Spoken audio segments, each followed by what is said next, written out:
All right, it's Alec Kinsky, joined by my co-host Alex Karamanos for another episode of the Breakout. We're here with 2022 junior Mark Mitchell. Mark, thanks for joining us today. Thanks for having me. Appreciate it. Yeah, Mark, I'm gonna get right into it. Some recent rankings just dropped that had you fairly high, not as high as we do on the season ticket. You're a highly coveted recruit, right? Talk about how a recruit like yourself, right in the middle of their development, is handling an obstacle like COVID has for the last 11 months. Yeah, it's definitely been a tricky not being able to go some of the events I'm used to going to and doing some of the things I can do, like just simple as like going to the gym by my house, which has been closed since about June now. And yeah, it's been difficult, but I've been finding ways to like fight through it and just make way with what I have, and it's been going pretty good for the most part. Out here in Kansas City, we don't have like too many restrictions, so we can still move pretty freely, unlike places like on the East Coast, West Coast. So it's been going pretty good. What do you feel like you've improved on most through COVID? I think I've been getting stronger for sure. I've had a lot more time to like lift and things like that since I've had to play, and definitely my jump shots got more consistent. Most definitely, that was like the big thing I've been trying to work on, and just every day having time just to work on it and just grind it out, and yeah. For sure. Yeah, so you guys are off to a good start this year, starting off 5-0. What was your individual mindset going into this year? I think just have the best year I can help my team in every way possible as I always do, and I knew we were gonna have a pretty good team going into the year, so just trying to dominate every game and leave no doubt who the best team and who the best player in the city is. Uh, Talk about I guess being the best player in the city. What's it like playing with that type of target on your back? Is that something you embrace? I mean, I'm not really like big into labels and things like that. I think my play speaks for itself. It's what I've done and what I've done the last couple of years here in Kansas City. So I just go out there every night and just try to put on a show for everyone that's watching. Because I don't, that might be the last time they ever see me play. So just want to leave a lasting impression. What are some games for the rest of the season that you're really looking forward to that are going to be some high energy, good competition games? Mm. I think we play Father Tolton um, in February. That's a game we got scheduled. Michael Porter's little brother. That's a game I'm looking forward to. Somebody outside the city that we get to play. Um, at Blue Valley Northwest, they're a really good team, undefeated right now. It's a game I'm really looking forward to, just matching up with them. The last game of the year too, so it should be definitely be a big one. And Blue Valley North is also a really good team in the league.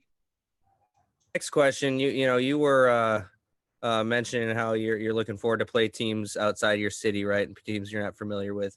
How much do you enjoy playing on the spring and summer circuit? I guess for just that reason.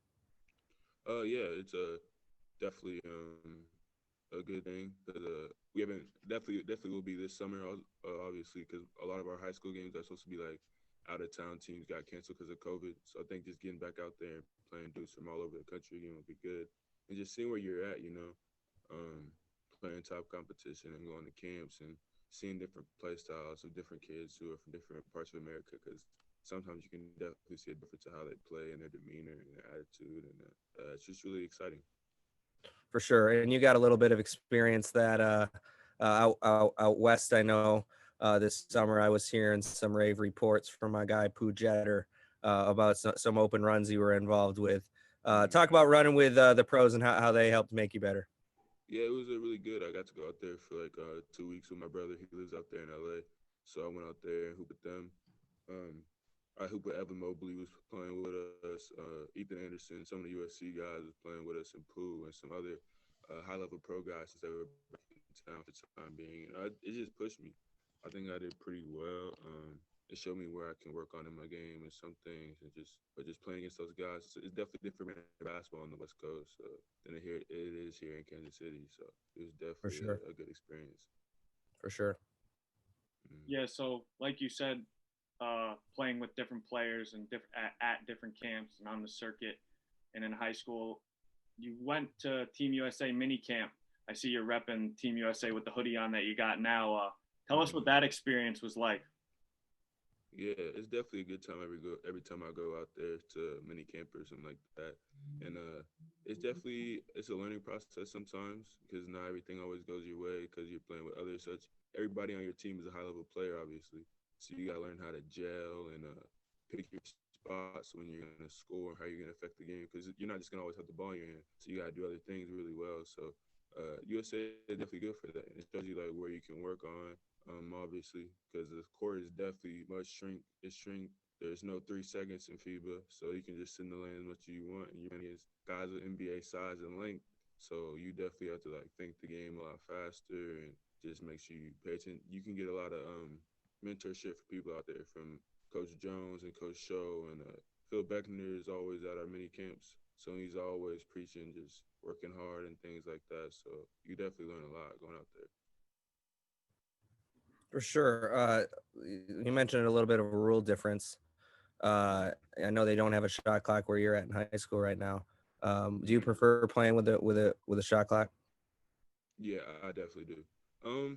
But in the summertime, I don't think it really affects us because teams don't really try to slow us down. They're more trying to like go, scoring things. But sometimes the high school teams do try to slow it down and walk it up and hold the ball and stuff. And I think shot clock's definitely been implemented into all high school basketball. I don't know why they're not doing that now, but I think it should definitely be implemented. Money, unfortunately, the root of all evil. So, yeah, that's probably the reason. My final question for you is, Mark, if you were to meet someone who outside of your, seeing how tall you were, wouldn't have any other idea that you were a basketball player, right? Explain, I guess, Mark Mitchell, the person, to us. I'm a chill, laid back guy to most people. I like to have fun, do normal things teenage kids do. I hang out with lots of different groups of people, just being, I guess, exposed to different groups of people, just where I'm from, and also having different types of family and different backgrounds. So I think I'm a pretty multicultural guy. I'm chill, laid back. I can get along with everybody, so pretty cool. It's awesome. The last question that I have for you, Mark, just going to break down your game a little bit. That will lead into my question. 6'8" wing. You move great for your size.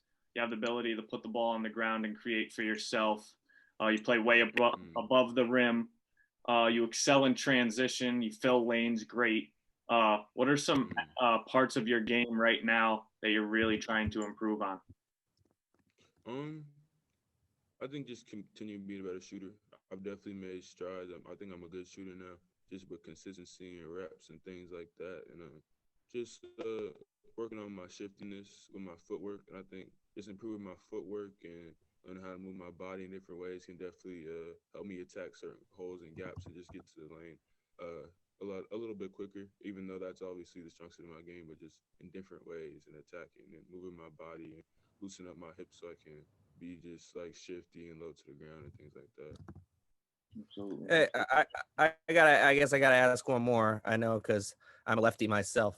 I guess what do you think you get away with by being a lefty? You think that catches people by surprise? How has that I guess kind of assisted you? Yeah, I think I'm a little different, and like I'm not like a dominant left-handed player because I only dunk with my right hand for real, even though I will dunk with my left. But when I was gonna ask about that. You look at the highlight films, you're dunking with your right and shooting with your left. Yeah, I mean, because I throw with my right hand too.